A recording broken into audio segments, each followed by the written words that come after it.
Manila, you are muted. Help. Or there you go. Hello, hello. Good morning. It is Tuesday, August 11th, 2026. I'm Manila Chan. That be Ted Rall, producer Bobby there. Ted, I thought you were stepping away for 10 minutes. I will be in about 10 minutes. Oh, oh, For about 10 10. minutes. Yeah.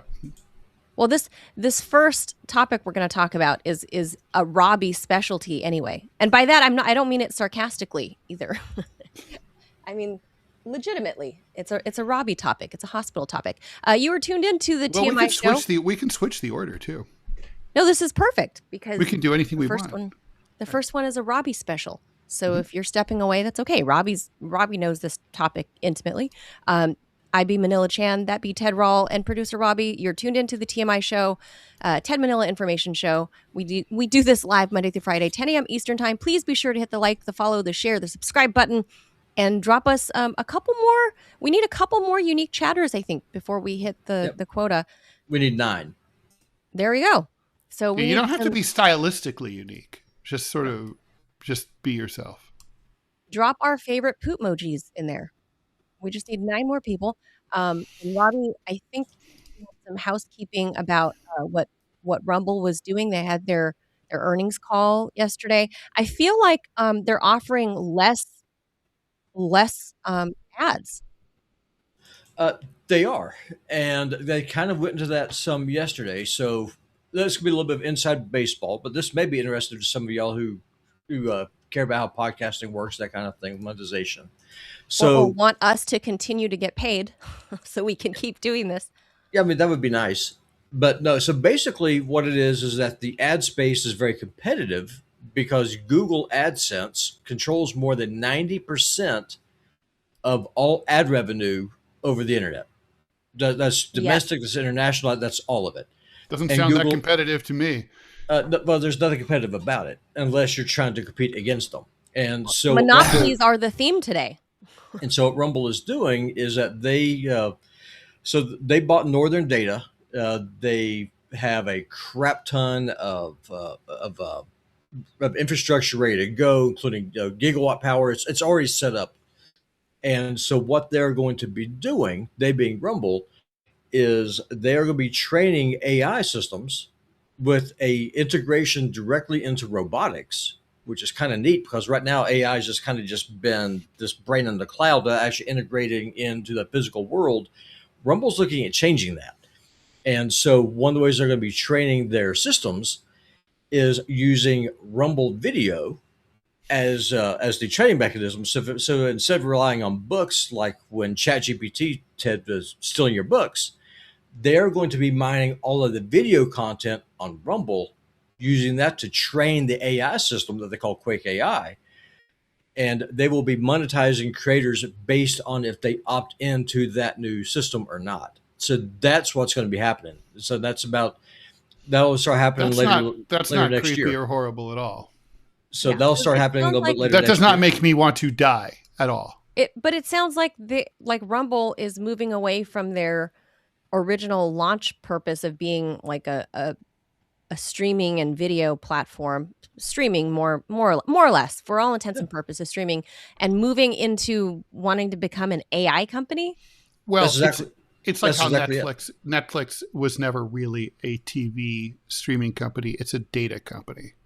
Yeah. And so what it is with streaming, there's no profit. Like you're not going to make money on this. It's a money loser. So what Rumble is doing is that they're investing. So think about, here's a good way to think about it. Here's a good analogy. The California gold rush. The people who made the most money were the merchants who were selling the shovels and the jeans to the miners. Levi Strauss. That's what Rumble is doing. And the Chinese cleaners. They're going to be selling infrastructure for AI companies to be able to go in and do this while also building up their own system. And they're using this show and all the others to train their models. If we give them permission. Yeah, not yet. And Chris Pavlovsky is very clear, said you have to give permission. Also, if you do this, you get to it'll kind of be a la carte. So you'll be able to pick and choose which AI companies your data can be used to train for. So it's not going to just be just all blasting out. So you have to give consent for whatever company it is that wants to do this. Yeah. So what do you guys think we will best teach the AI? We allow them. What will AI learn from us? They'll learn about poo. Well, in fairness, the AI I'm building learns off this show every day. And have we been good teachers to Fang? Fang has been asking all kinds of questions about poo. And yesterday, after yesterday's show, she specifically asked me, Robbie, did you look at your poo? Did you log your poo? Did you log your poo? You have to log your poo. So it's kind of very, very nanny-ish in the way in the way that she works. That's very strange. So I just really wonder if we do consent, if these various AI companies, after like a month or two of having their AI learn the TMI show, that they're going to be like, we don't want the TMI show to teach our AI. Fuck that show. It's learning to cuss, and it's learning about poop, and that's it. Yeah, it's very interesting because Fang is learning about gaming channels, obviously, learning about poo from the TMI show, geopolitics from Deprogram, and starting now to kind of be able to differentiate the difference between a political show to a gaming show to a sermon. Fang says she prefers sermons because they're more structured, and she says that they are better for humanity. Right. Probably true. We're more unpredictable. I'll say this about our little channel here. I mean, relative to behemoths, like, I don't know why they're behemoths, but like Bongino, for example. Yeah, I do not understand why people watch that show. It's just not entertaining. Like, yep. I don't know. But one thing about this show, plus you have to look at him, and he's like he's so physically repugnant. Oh, Fang got suspended off of Twitter again. Well, X. her account got shut because she called Dan Bongino a faggot. Her ex account got nuked. She did. She tagged Dan Bongino. Is he, by the way, or is he like? He's got a wife that he was complaining about. He has a wife that he was complaining that having his FBI job that he was away from all hours of the day. Like, surprise, Dan Bongino. All of us that when we were employed, we were away from our families and spouses too for 8, 10, 12 hours a day. That's what being employed usually does. So he is kind of a pussy. So it's very strange. But one thing I will say that this show is how it's different than so many other streaming shows. I really think we're one of the very few live streaming shows that actually covers like science and health and like family, stuff like that. I don't think a lot of shows do that on Rumble. I think they talk a lot about geopolitics. There's a lot of, like left, right, culture war stuff. But I've not seen many like health and science focused shows or that even mention it. So, if there's any value, there's that, because we read real articles. So it's not like we're just deciding, oh, there goes Ted. So it's not like we're just deciding like, oh, we're going to talk about poop for no reason. We explain like the science behind it. All right. So Ted's dropping out for a minute. So let's head towards the first story, which I'm going to need you to chime in on because you actually really know about this stuff, know this topic really well. Okay. All right. So the first thing here. So America's hospital merger boom is creating something patients rarely associate with healthcare: local monopolies and monopoly pricing. A new analysis highlighted by the Washington Post and KFF Health News, which is Kaiser Family Foundation, shows how dramatically prices can change depending on how much competition a hospital faces. Take a knee replacement in North Carolina. Under the same Blue Cross Blue Shield health plan, the procedure costs about $16,000 at Catawba Valley Medical Center in Hickory. Drive a little more than an hour west to Mission Hospital in Asheville, and the price jumps to $40,000. Same surgery, same insurer, more than double the price. The major difference? Mission was created by merging Asheville's two largest hospital systems, leaving the system with little local competition and enormous bargaining power with insurers. And this is where the story stops being merely about hospital bills. When a hospital can demand higher prices from an insurance company, the insurer doesn't simply absorb the difference. Surprise. Those costs eventually work their way back to everyone else through higher premiums, bigger deductibles, and rising employer healthcare costs. The average employer sponsored family health plan costs more than $27,000 a year. That's in 2025, up from $21,000 6 years prior. So it's basically gone up $1,000 a year. That is real tangible money. That money is paid partly by employers and partly by workers, meaning higher medical prices can effectively eat into wages and household budgets even when nobody in the family is sick. For patients who actually need care, the consequences can be immediate. One Asheville nurse needed surgery after tearing her meniscus. Mission quoted her some $9,000. Because she had a high deductible insurance plan, much of that bill would have to come directly out of her pocket. She shopped around instead and found an independent outpatient center that performed the procedure for less than a third of Mission's price, so around $3,000. So the merged company called Mission quoted her $9,000. She found an outpatient place, like an independent outpatient place, that charged her $3,000.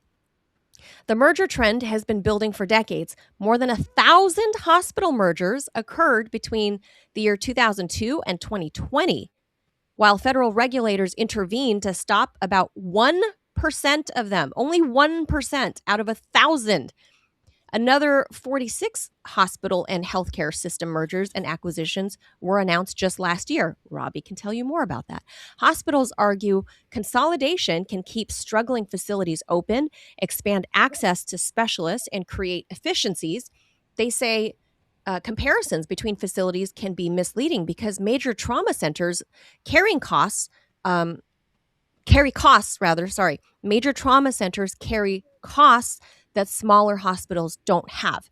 But newly available federal pricing data is revealing something economists have warned about for years. Hospitals with greater market power generally command higher prices, and research has also linked reduced competition in some markets with declining quality of care. So when your health insurance premium rises again next year, it may not be because you went to the doctor more often. It may simply be because somewhere along the way, your hospital stopped having to compete for your business. And I think that's the key, right? Like hospitals are a business. And I think, we tend to forget that it's a business first. Yeah, very much so. And even if you have a so-called nonprofit hospital, it's not true. It's all about money. It's all about getting as many dollars as you possibly can. It's all about getting people in and out of those beds as quickly as you can if you're on Medicare or Medicaid or if you're self-pay. And if you have private insurance, the objective is to keep you on there as long as you can so that they can milk you. I mean, that's the reality of it. And really, the issue is that we have a hybrid system. Anything with two heads is a freak. And that's what our healthcare system is. It's partially socialized, but it's also partially a free market, if you want to use that term. And so here's what I mean by that. So, like say Manila, when you had meningitis last year, when you had to go to the doctor, before the hospital can determine what it is they're going to charge, they look at the rate, they look at the area which you are that you're in. Let's see if there's any competition. So if there were competing hospitals and competing different systems, you may be transferred to another facility based on your insurance. If there's not, then what will happen is that the insurance company will say, okay, well, based on what's going on, this is the maximum that you're allowed to bill. The insurance company tells the hospital what you can bill for a max. They negotiate. So then what will happen is that they will either the hospital will write off what that expense is, or they will bill you in addition for it by going through different medical groups. So like say here in Kalispell, the ER doctors use what's called Silvertip Emergency Physicians Group. So the hospital can bill a max for one group. But then the group for the hospitals gets to build their own separate bill. That's why you get so many different bills and there's so many different rates. Also, the hospital is then able to bill what they call a facility fee. Then the doctor is able to bill you based on how much time it is that they spend with you. If they spend more than 5 minutes, they're able to triple the rate that they spend as if they only saw you for 5. But if they're with you, like say 20 or 30 minutes, like say a specialist or a trauma doctor, you're looking at easily $100,000 to $150,000 bill, not for that ER, but for that doctor and his group. And so here in Montana, for example, there were two major hospital systems. Logan Health, that's how I used to work for before I got doxxed, and Billings Clinic. Those two hospitals have now merged. So the entire state of Montana has one healthcare system that participates in Medicare. So that means Medicare negotiates a rate. Then the private insurance is able to negotiate a rate, and they can clean you out because if there is nowhere else that you can go if you need that kind of care. Hospitals also, what they do is that they buy up all of the independent family practice clinics that they can, bring them all under the same umbrella. Wait, so hospitals do the buying? Yeah. Wow. Of independent clinics. Yeah. So they buy out those clinics, and so they push out the smaller doctors. And also, here's another little secret. Hospitals get a bonus based off of referrals. So if you transfer, so like say for example, if I'm a gastro doctor, since we're talking about shit so much, if I determine that you, Manila Chan, and I'm a family practice doctor, and I decide you need to go see Dr. Chan because she's an ass doctor, you have gastro problems, you probably have polyps, or what we need to do is get you in for a colonoscopy so we go check you out. If I was to refer you to an independent gastro doctor, that colonoscopy would cost you less than $1,000. Right. There are none. So I would have to send you to the doctor. So I'd have to send you to the hospital. That's the model.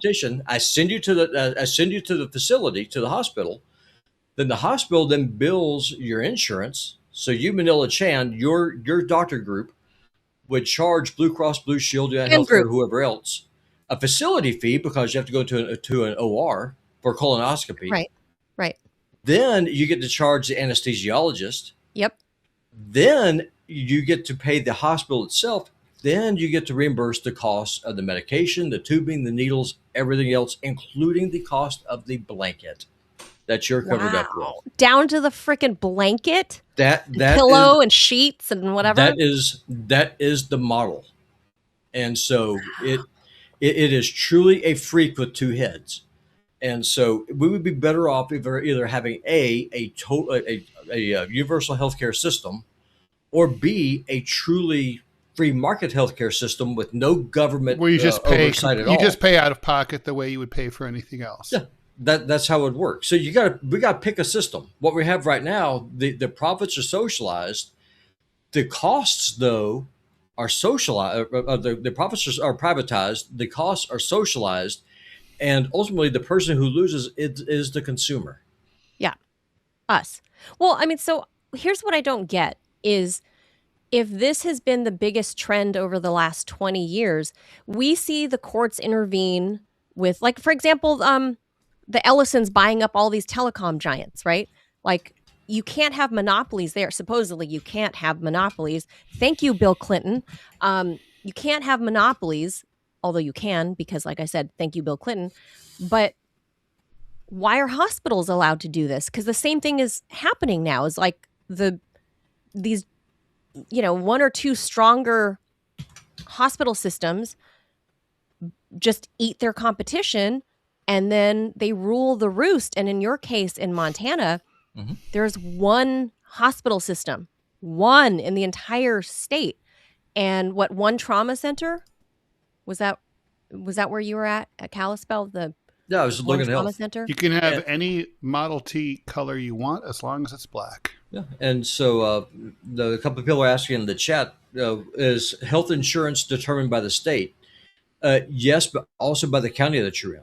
Yes. So the county that you can tell when you're on Obamacare. It's by county. Oh, I didn't know that. Yeah. And that's why, like, for example, if you are in Montana, the rates for care, uh, your insurance premiums will differ from, say, someone in Mississippi. But by the way, not, one of the reasons that that like the ACA was like basically viewed approvingly by many like liberal elites in the media was that they live in New York City or Washington, D.C., where there were and are a variety of competitors in the marketplace. Right. And because they're big, densely populated urban metro areas. But but most Americans don't live in counties like that. Most people live in counties where there's no competition whatsoever, where there's either 0 plans available or 1. Wow. Peter, thank you so much for the donation. Peter says, here in Rhode Island, the largest hospital group recently merged with the largest physicians group and affiliated with the only medical school in the state.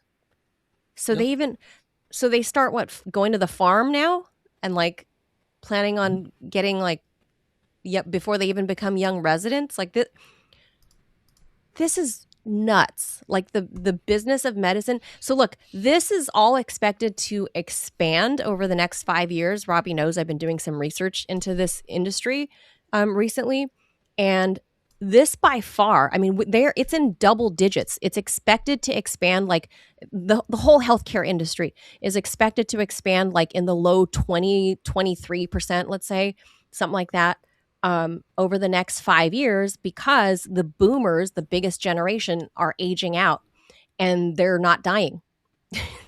They're staying alive. So Medicare, Medicaid, all that stuff's going to have to expand. The flow rate at which we were getting illegal migrants and stuff that were at least in state to state that were qualifying for state Medicaid programs needed to expand. California is specific to some, an area I know. And that was driving California's system into the red because they were spending so much money on healthcare for so many people, whether you're a poor person, American or not. It's because they go to the emergency room. And so that's the most expensive form of care that there is. But if you don't get a bill and you're able to pass it on to the taxpayer, what do you care? Short answer is you don't. Well, not to mention, even if you do care, what are you going to do? It's healthcare. Healthcare is not optional. I mean, if you're sick, you need it no matter what. I feel like things have only gotten worse in the last few years I'm not blaming this on Obamacare. I'm just saying post Obamacare in that time frame. No, Obamacare has made things worse because what it's done is it's removed the political pressure for a solution. There's sort of this idea, basically there's this idea that if you give someone half of a solution, politically, I mean, they're still fucked. They still don't have the solution, but you are, but then like there's no political will to do anything about it. Right. But I remember one of Ed Schultz's like dying things was, this was never my area of expertise, but it was Ed's because his wife was really sick at the time with cancer.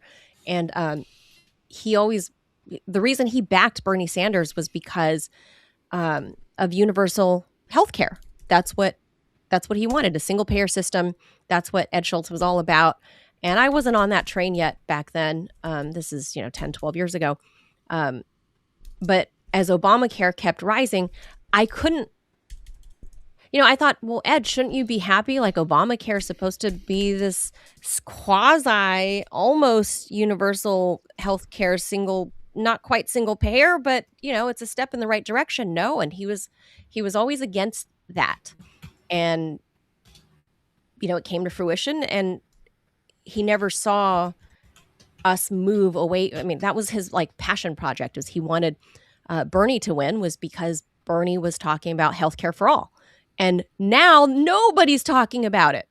Right. It's not even on the list of, people's top worries. I mean, it is indirectly because people are talking about affordability, and obviously healthcare is part of that. But it's not like identified as a key concern for the electorate. There's sort of, and I think there's also a sense like, look, this is probably as much as the system is going to give us in the foreseeable future. So we pretty much just have to give up. It's about hopelessness. It's not about like, I mean, if you polled people and said, would you rather have a different system? Of course they say yes. 80% of Americans or more want single payer healthcare. But they don't think it's on offer, Yeah. Matina in the chat says, we've been seeing this for 20 years, the monopolizing. We have 2 systems competing here in Central Florida. Florida's a big state with a lot of people. There's only 2? That's nuts. Juan Don says... No, it must have to do with the county that she's in. Oh, to many people wanted to switch to more natural remedies, so they had to roll out some of these food outbreaks. Like the explosive the asplosion outbreak to get them sick and scared and get the medical system paid. McCadden says the Australian system is you get free health care, but you pay a tax surcharge once your income reaches about 50K. So it's economical to get private health insurance at that point. Why can't the U.S. do the same? Well, they can. But here's they don't want to. Yeah. So here's the other thing that healthcare systems will do is that they will form what they call partnerships. So, for example, Logan Health / Billings Clinic is in a partnership with Mayo Clinic. So guess what that means? Mayo Clinic doesn't own them. But what they do, though, is that they have an agreement. So that way, if someone needs to be sent to Mayo Clinic, like, say, a cancer treatment or something, okay, then Logan Health will get a finder's fee for sending this patient to Mayo Clinic for them to get treatment that they cannot get. So that's how they try to say, well, we're not a monopoly. But they're like NATO. Yeah, that's exactly what it is. It's a cartel. It's a cartel. That's exactly what it is. It's OPEC. You are the merchandise. The objective is not to make you healthy. The objective is not to fix you. The objective is to treat your symptoms so they can milk you until the day you drop dead. Yes. True. They don't want to cure you. They want you alive and well enough to continue buying and going to the doctors and to keep the cycle going, even though your quality of life might suck ass. So that's the whole point of these monopolies. And so by the way, as far as I can tell, nope. The DOJ has never subjected any of these mergers or partnerships to antitrust scrutiny ever under either Democratic or Republican administrations. I don't know if you had just popped on, but I was just saying that how, that if we can stop media monopolies, shouldn't it be more pertinent to stop health monopolies? Well, it's certainly more important. Let's put it that way. You got to remember, Manila, here's the difference. The federal government is intimately involved with healthcare through Medicare, through Medicaid, through everything that's in there. It is a profit model. That's what this is. The government subsidizes this. It's not like entertainment. You can choose if you want Netflix or Hulu or whatever else, or Roku or just none of the above. One day, every single person is going to get sick. One day, every single person is going to need to see a doctor. What that means is that the government controls every aspect of that, and they profit off of it. It is nothing more than another profit model for the oligarchs and for big business and for the government to control you, to be able to control every aspect of your life, and ultimately to profit off of you. That's what this is. That's why there's a regulation. They own you. They own me. They own all of us. It's a terrifying thought. And like, for example, here, well, I mean, obviously I'm in a big metropolitan area. My family and I go see an independent little old Vietnamese lady. She's an immigrant, became a U.S. citizen, whatever. But she's a Vietnamese doctor from Vietnam. She has an independent clinic, and she stays out of the big hospital systems here, because she takes forever. People complain, like they bad Yelp her. They Yelp and leave shit comments about her because they're like, she never keeps her appointments and she runs on colored people time and blah, blah, blah. Like, they shit on her, and I defended her because they don't understand that because this particular doctor is outside of the big hospital systems, right? And she actually cares about her patients. So I asked her directly one day, I said, why do you spend so much time with with us, with the patients. I said, I know you're always running late, like, and that upsets me, but I also see how much time you spend with like me and my husband or my mom or whatever. You spend like 45 minutes with us. Like other doctors within big systems will spend 15 minutes at most. At most. I said, wouldn't you make more money billing? Like, my mom's old. She's a senior citizen. She's on Medicare, right? So I was like, wouldn't you make more if you saw 10 of my mom in a day versus 3 because you spend so much time? She's like, but then how will I help them get better if I don't really assess? And I was like, what? Doctors get paid bonuses based on what they call turn rate. So if you see a certain number of patients a day, she doesn't churn them because she's an independent. But like if you work in a healthcare system, you have a quota. You have a daily quota. You, Dr. Chan, you have a quota about how many patients you must see a day. It's part of your contract. Yep. If you don't do that, they will let you go. Yep. It's like cops with speeding tickets or whatever it's exactly every day. It's exactly like that. Or if you're a salesperson for Verizon, it's the same thing. You have a monthly quota. You have a quota. This is the number. This is the number of meat shields you have to flip over, and if you go through enough of them, you actually will start getting paid bonuses. The bonuses can be half of your salary as a doctor. Our system is completely broken. Yeah, basically, it's hilarious. Doctors are now piece workers, like as if they were working in a sweatshop at the Triangle Shirtwaist Factory. It's nuts. It's just, this is all backwards and wrong. And, that's why I defended this doctor on Yelp, and I will go find wherever they're bad commenting her. And I'm going to explain that and be like, yeah, go ahead and shit talk her and say that she's running on CPT, but she actually cares about her patients, because she actually explicitly explained to me this very thing that Robbie was saying. And she was like, I know I would earn more. We have 36 minutes into a show with one subject. She's like, I know I would earn more. It was my fault. But, actually, it's probably my fault too. She's a doctor that cares. And how often do you find a doctor that would rather help her patients Manila, than earn more? Jaws it. I am. That was my final comment. All right. Thank you. You don't see that anymore. It's not the 1950s. Thank you. Okay, apparently disappearing without explanation is no longer reserved for Tinder dates and people who suddenly develop a mysterious inability to answer texts. Now, some young workers are doing it to employers. Hiring managers, poor babies, say that Gen Z job candidates are increasingly saying, yeah, I'll take the job. And then, poof, they vanish. They fail to finish their paperwork. They just suddenly ghost them and stop communicating, or they just say, yeah, I'll see you Monday, but then they don't show up. According to a resume.org survey cited by Fox Business, 54% of hiring managers said they've been ghosted by Gen Zers after they gave them a formal job offer.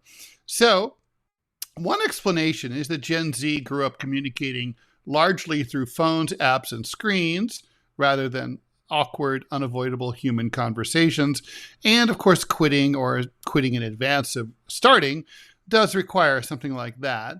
But there might be other factors at work. Gen Z entered adulthood during the pandemic, when housing was expensive, inflation was high, and there was skepticism about the traditional career ladder.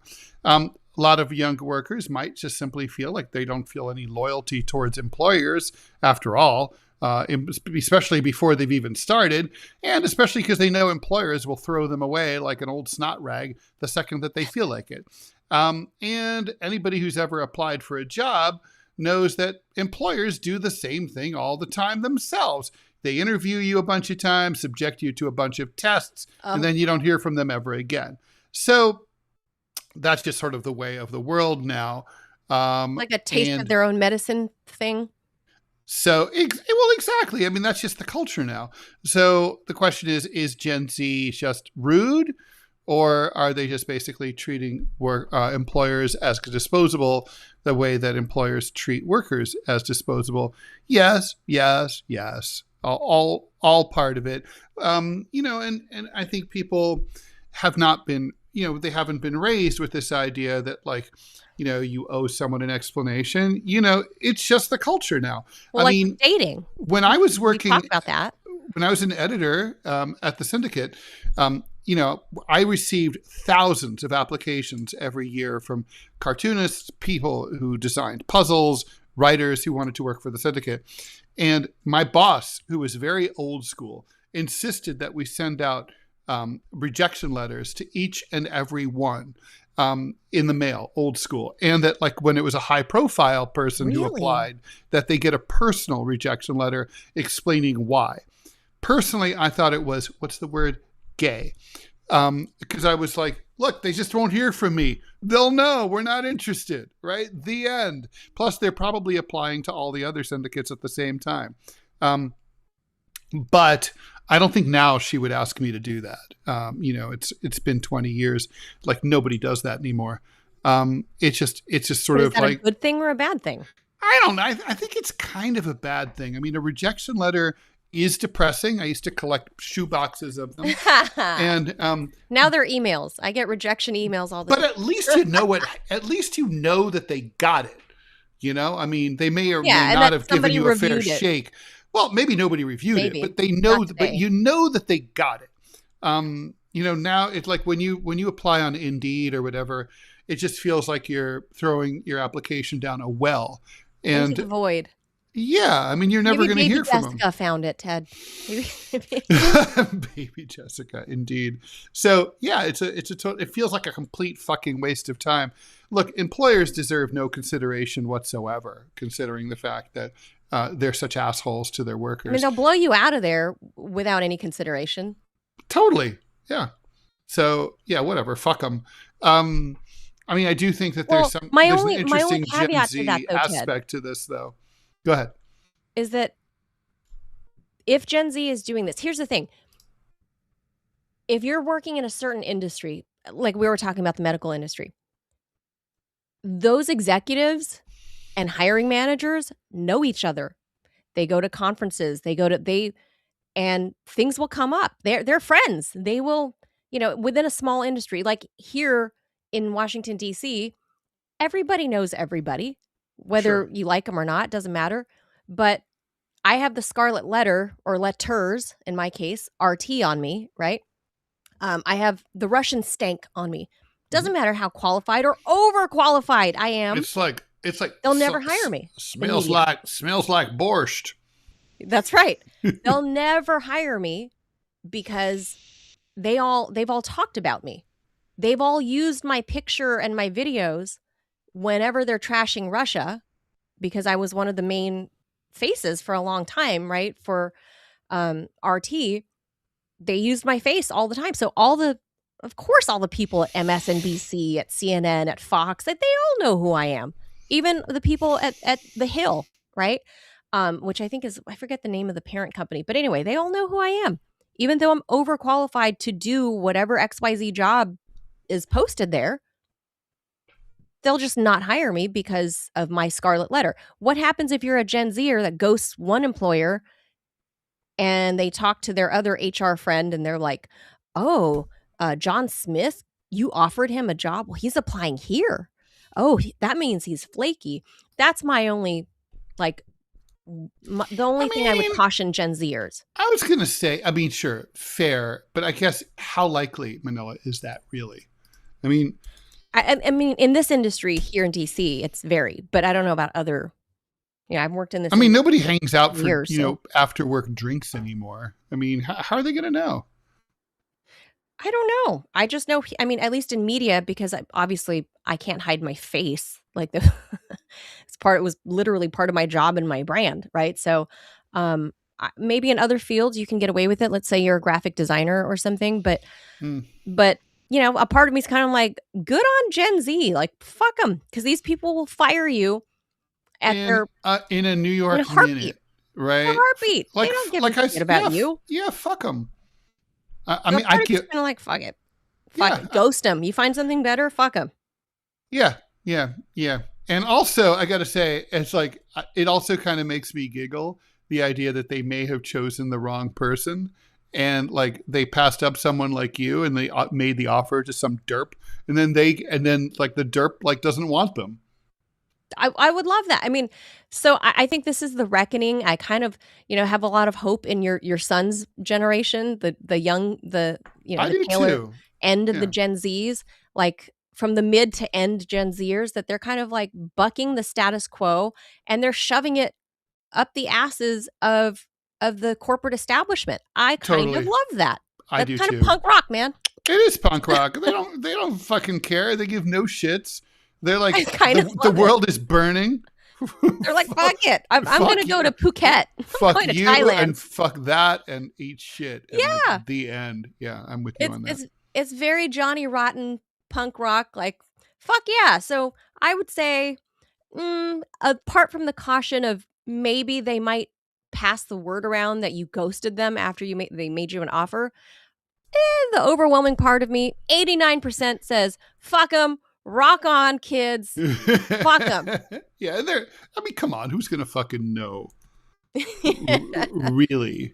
I mean, really. But I will say this to the kids, though. Don't do that in dating, because that's like a one-on-one personal thing. Fuck corporations, but one-on-one personal stuff, I think they could work on that.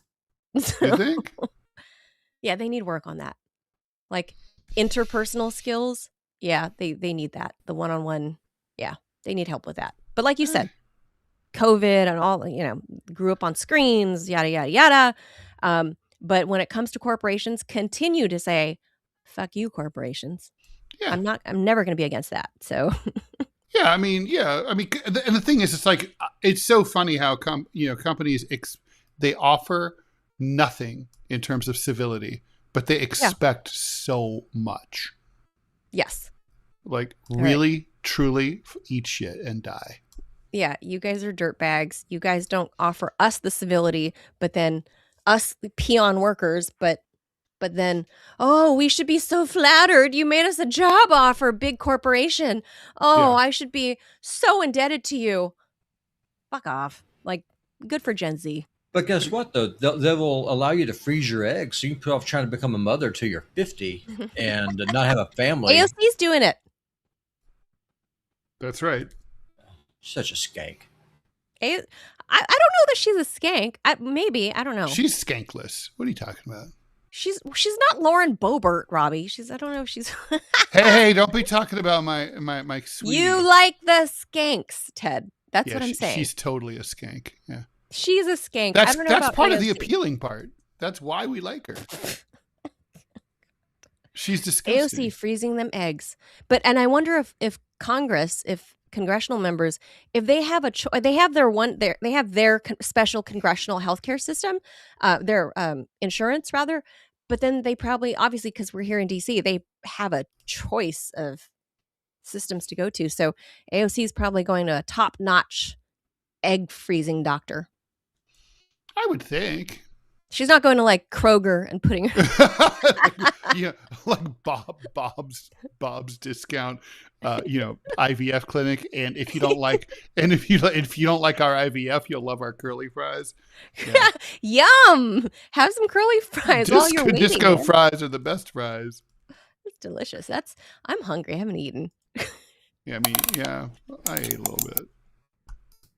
I have not eaten. Your Busy turn. Morning.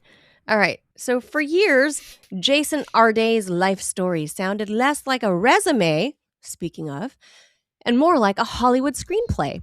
The British academic said he was diagnosed with autism at age 3, remained nonverbal until 11, and couldn't read or write until he was 18.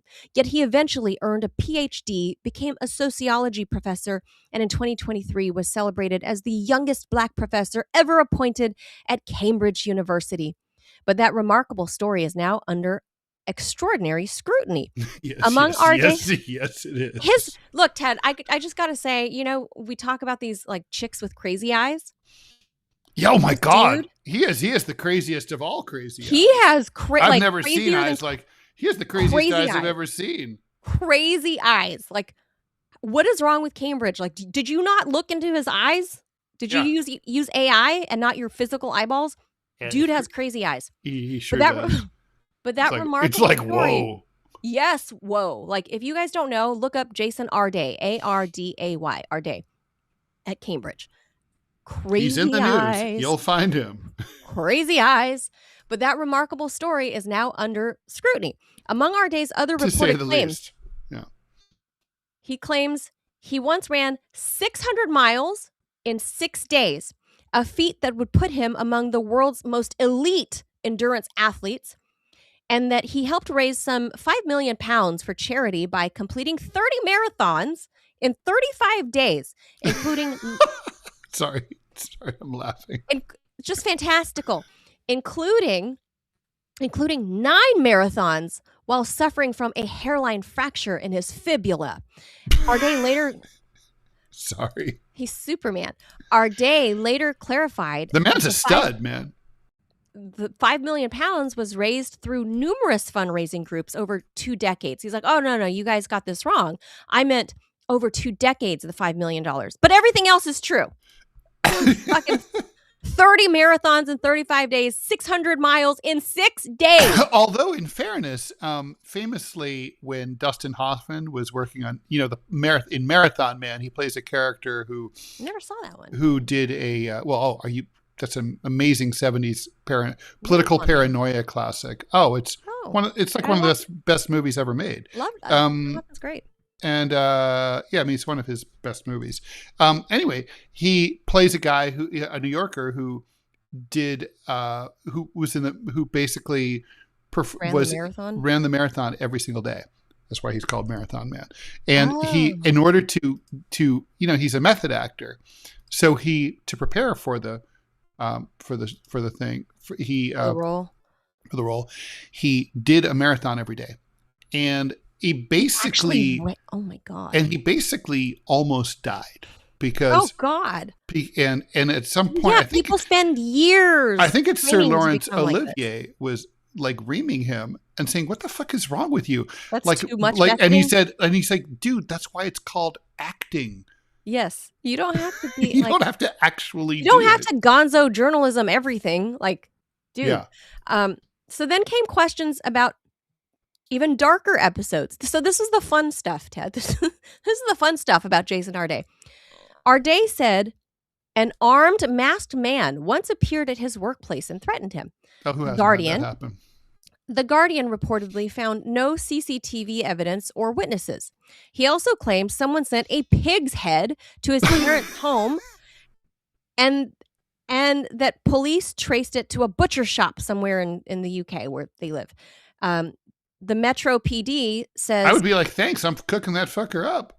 Metro Police say they have no record of any such investigation. Meanwhile, Arday's academic work then comes under fire. His PhD thesis was accused of containing more than 100 passages that are very similar to an earlier dissertation by some lady. Cambridge subsequently launched investigations into his academic qualifications, appointments, and alleged research misconduct. Arday resigned just recently on August 5th, but continues to deny any wrongdoing. And perhaps the most astonishing moment came when a Guardian reporter challenged him about the lack of evidence behind some of his stories. And Arday's response, according to Euronews, was that he just thought people would simply believe him. Now Cambridge is examining not only Arday, but how one of the world's most prestigious universities apparently failed to ask some basic questions much earlier. So if you guys don't know, so this is like, he's a younger black man. I think they said he was born in 1985, so he's like 40, 41. He's a black dude. Nobody can find any history of like, oh, you needed special care when you were a kid with autism and you were nonverbal. Oh, what record of 600 miles? Wouldn't that just be medical records? I mean, there what would records? Be I mean, it's not like you go into a database of. No, but there would be teachers speaking up. I mean, if this guy's breaking records to become this amazing, you would have his 3rd grade teacher being like, "I remember little old Jason. Little Jason was unable to speak when he was 12 years old, right? Or whatever you are, 9." So he's a British dude, right? He's a British black dude. His parents, I think, were from Ghana. So he's first gen. And he's got these fantastical stories. Deport him. He was born there. It doesn't matter. You deport him to where? Yeah, he lives Ghana. there. He spawned from Ghana. Deport him. So there's no basis for deporting him. Dude claims all these fantastical stories. Dude claims these fantastical life stories, Ted, and he's like Superman and overcame basically being the full R word at 18, that he couldn't read or write until he was 18. Okay. How did you go to college? Like, you immediately learned to read and write at 19 when you got into college somewhere for undergrad? And don't forget there's a book coming out, right? Like from a major publisher. Yes, I think it's Simon and Schuster. Yep. Mm-hmm. So no, everybody was just focused about on him. Oh, he's a first gen Ghanaian. What are they? Ghanaian. Ghana? Yeah. Ghanaian. Mm-hmm. He's a first gen, and oh, look at his accomplishments. 600 miles, 6 days, 30 marathons, a month and a few days. Like, he's just this extraordinary person. Dude, I'm telling you, let me put on my car salesman hat. If you're calling bullshit? If you're gonna say this car gets, 1,000 miles on the charge, maybe don't say that. Maybe if the going trend is like 300 miles on one charge, right? Mm-hmm. Maybe go say, this can probably get you 450 miles on one charge, depending on driving conditions, So if you're going to fudge, ground it in something more realistic. Like if you're going to run a marathon, you're going to say, I won the fucking Boston Marathon. You don't say you won the Boston Marathon because we have pictures of people who won the marathon. You don't even say, I'm in the top 10 runners of the Boston Marathon. You say, I ran the marathon and I was in the top 1,000. Top 100, 1,000 is safe. You say I finished in the top 100. You don't fucking say I ran 30 marathons in 35 days. Like, so when the Cambridge committee or board decided to grant this guy professorship, how did they not hear any of this and be like, I call bullshit? Is it just because they saw his skin?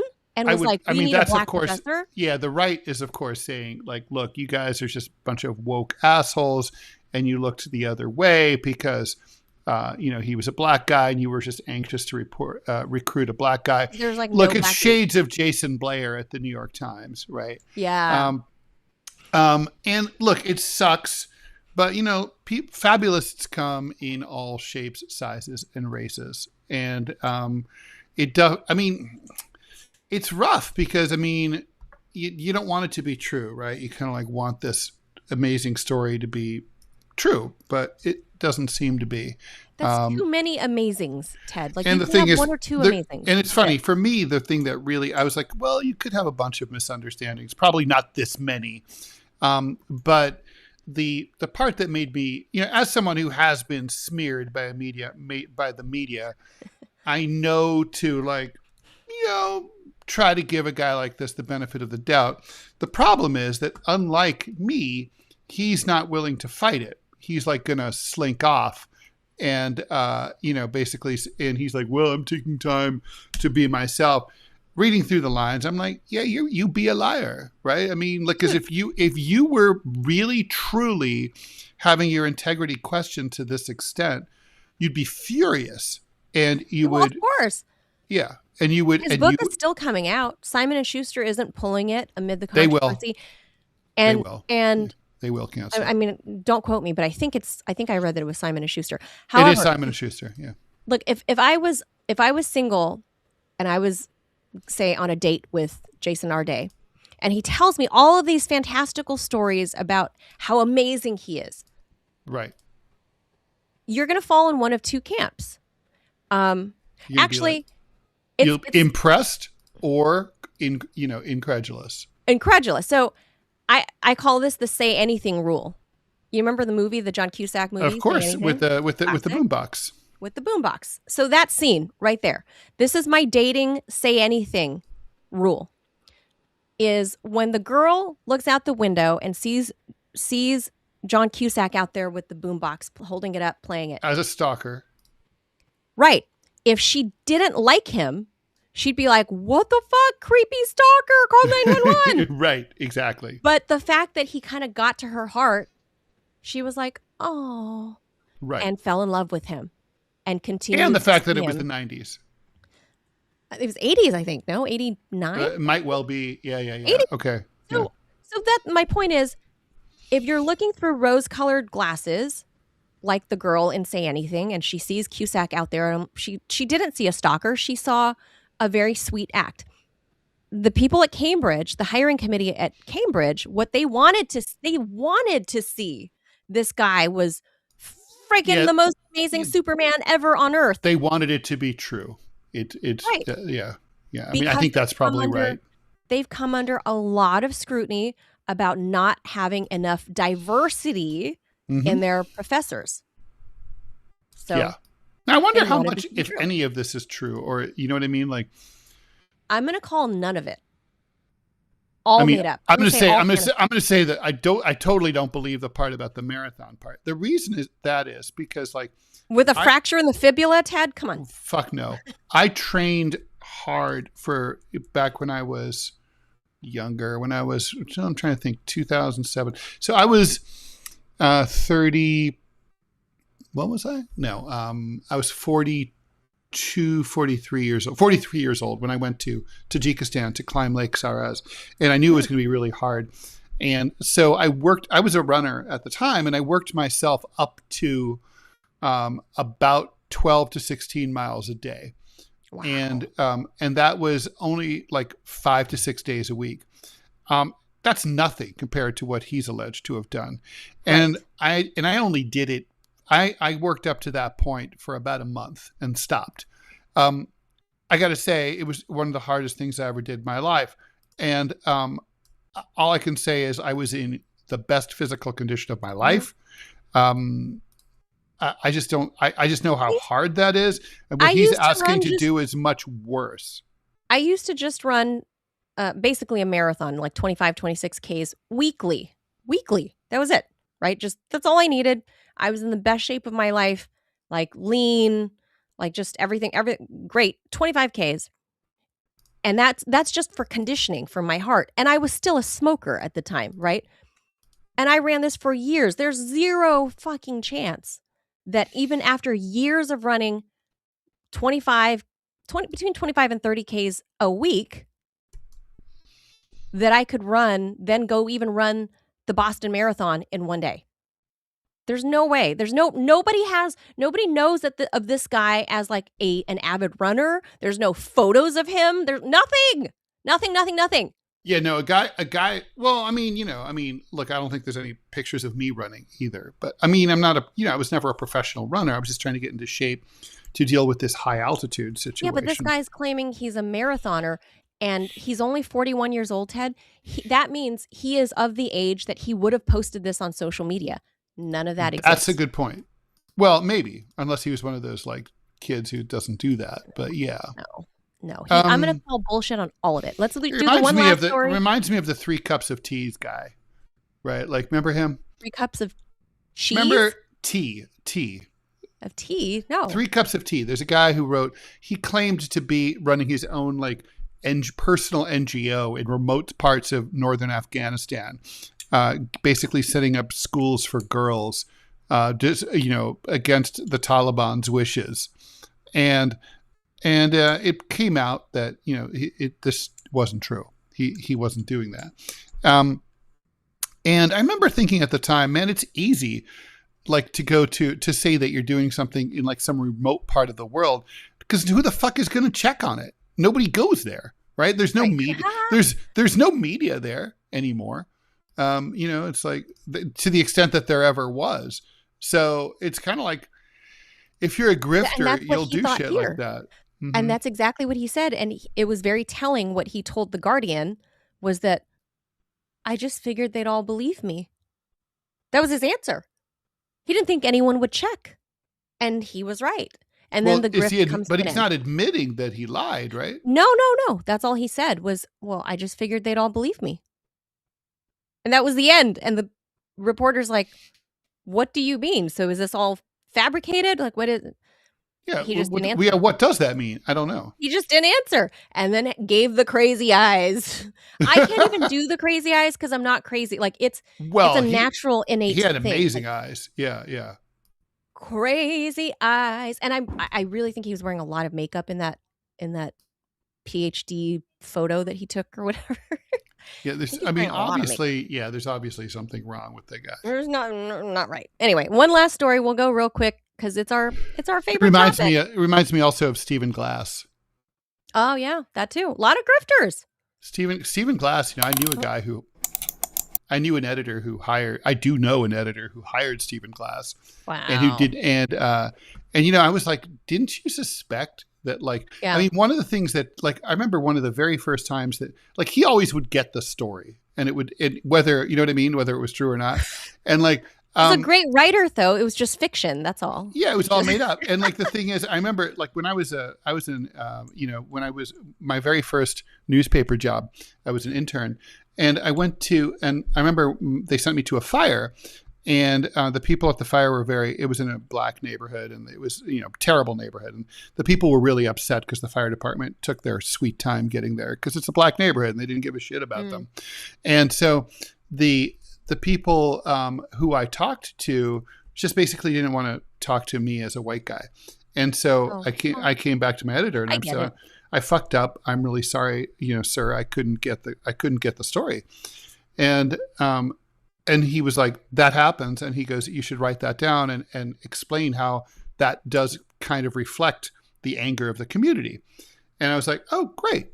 So in other words, not getting the story is sometimes the story. When I was researching a very high profile piece about Art Spiegelman for the Village Voice, a lot of people were scared to talk about him on the record because he's such a thug. And he, like, ruins people's lives. And so he had so much influence. Mm-hmm. So, and I was like, at first I was really frustrated. I went to my editor and I said, I can't get people to go on the record to talk about this guy. And they were like, well, put that in the story because that tells you a lot too. And so we got to go. Remember, and one more story. And my point was, I'm almost done here. My point is, like, I'm very skeptical as a journalist of someone who always gets the story. Like, you should, because you can't get the story a lot of the time, and that's either the story or there just is no story.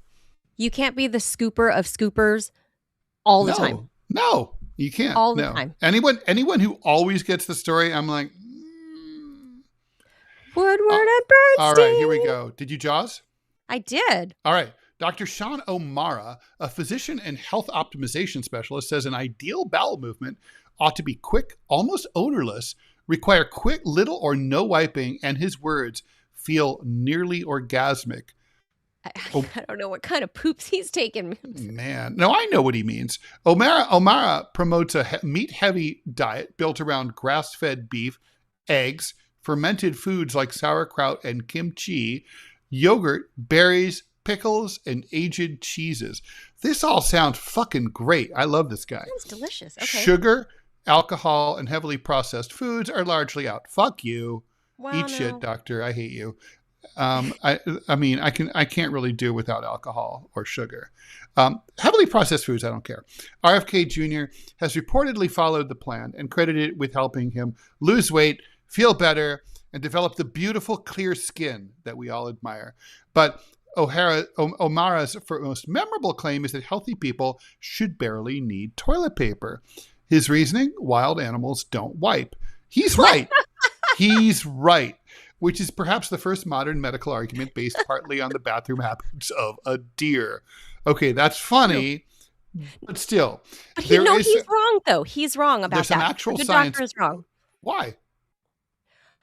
Anybody that's owned, like, well, the real question is, do monkeys wipe? Is the question. No, you're a cat guy.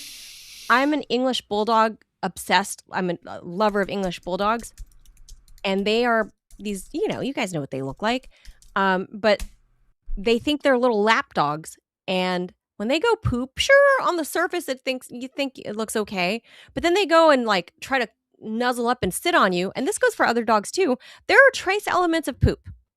So with English bulldogs, because they're especially derpy, I used to baby wipe my dog's bunghole after he did his business because there's still remnants. Yeah. So Dr. O'Mara's wrong. Well, Animals okay, need to wipe. We just don't have opposable thumbs. Some chimpanzees, according to the internet, do wipe, especially after sex. But basically, wow, our deep cheek clefts are what is trapping things.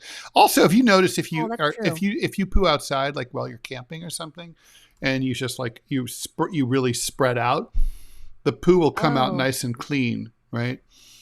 The toilet seat is kind of the problem here. But anyway, if you're, right. So it's like your posture. There's some actual science behind this. Fermented foods can support the gut microbiome, while fiber helps the stool keeps your stool regular and well formed. Sure. But gastros warn that very low fiber, meat-heavy diets can also cause constipation or digestive problems. So a clean getaway is not necessarily proof that your colon has achieved enlightenment. And fermented food can cause gas, whatever, who cares? So you fart, whatever. So do you have to wipe? I mean, it's true that like if you're smeary, that's not considered good. That's a bad sign of gut health. So you want the poos to come out nice and perfectly formed, like little Lincoln logs. And they shouldn't be super smelly. That's all true. Well, the smelly part is true. Mm-hmm. But I think like the shape and there's a whole chart. I know that like mine smell like if I'm like out on a bender drinking up like and eating gross food, like the next day, man, my poo is fucking Chernobyl.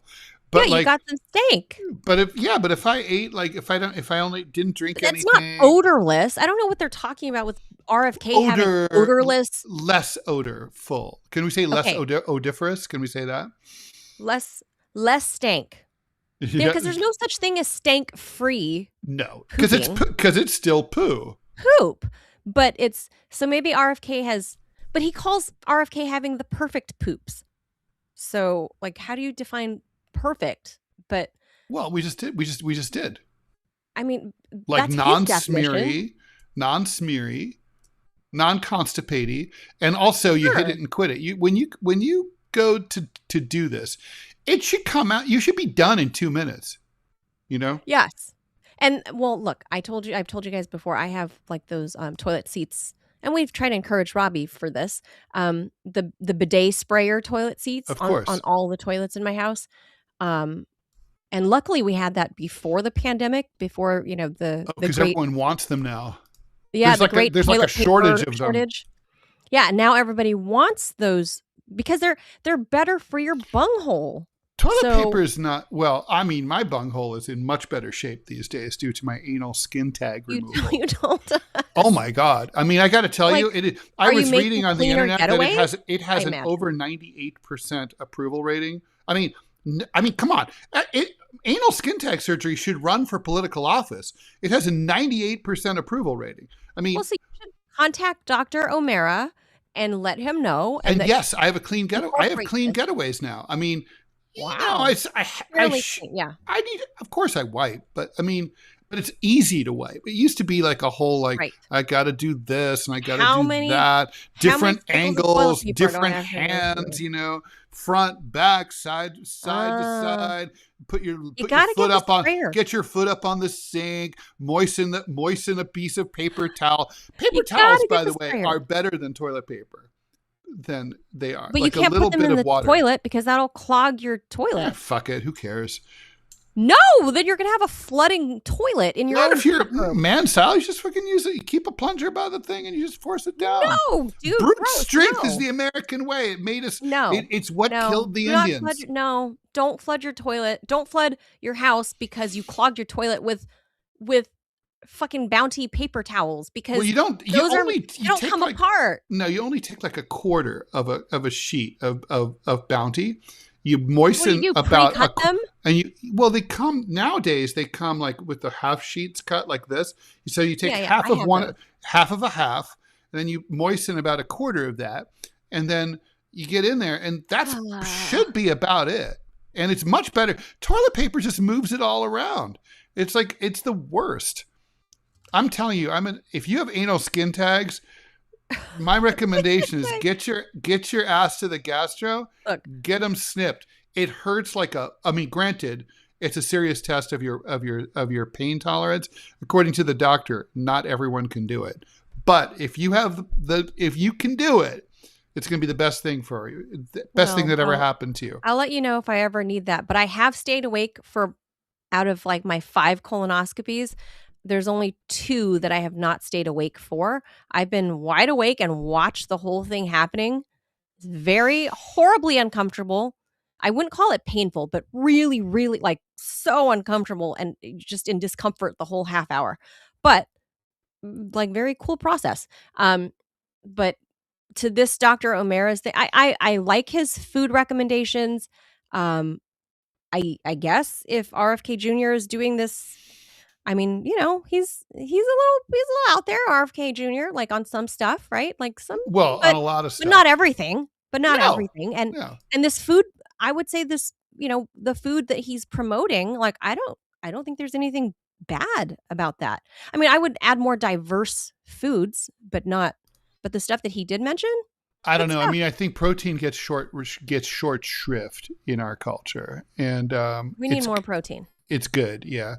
We need more protein, and also you're going to eat less if you eat more protein because you're just not going to be hungry all the time. Yeah, it's way more satiating, and yeah, I think all of this, like in Asian cultures, we eat a lot of fermented foods, so I think that helps. Yeah, but you guys don't really live all that long. You know what I mean? What are you talking about? What do you mean? Like Japanese people be kicking just all the time. We don't live that long. What are you talking about? Japan is like Okinawa is like the center of the blue zone universe, then followed by Greece and the other med countries. I thought it was the Caucasus, like where the Dannon Yogurt Zone, like Azerbaijan and Georgia. No. Japan is like the epicenter of blue zone centenarian lifespans, and then followed by like Greece and then other Mediterranean countries. So I don't know.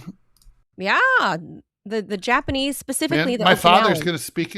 By the way, shout out. He'll be celebrating his 98th birthday in a month.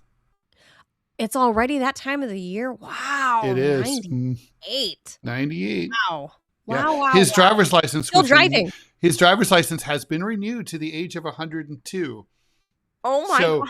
Ohioans, watch out. Rall's on the move. No, he's actually, I've been in the car with him. He's actually he's a good driver. He always has been. We're going to have to give Papa Rall a birthday shout out when it's time. So you have to let us know. True. So, all right. We'll leave that there. We're going to raid PBG to help Robbie close the chat metric. And help him farm the hours so we all stay in the creator program. And I don't know how we're going to get paid because they're moving away from the model that we all signed up for without our consent. So whatever. Yeah, well, I guess that's what they do because they're companies. Plus they're Canucks. They are Canucks. Yeah. They are. It's a whole different culture, sort of. I thought they were supposed to be politer and ask our permission before they. Nah, Canadians are weasels. Yes. Canadians are they pretend to be nice, but the truth is they're weasels. Well, you got to think about all the mass immigration that Canada has had. So there is a cultural shift. They're changing. They're not as nice. Our neighbors. All right.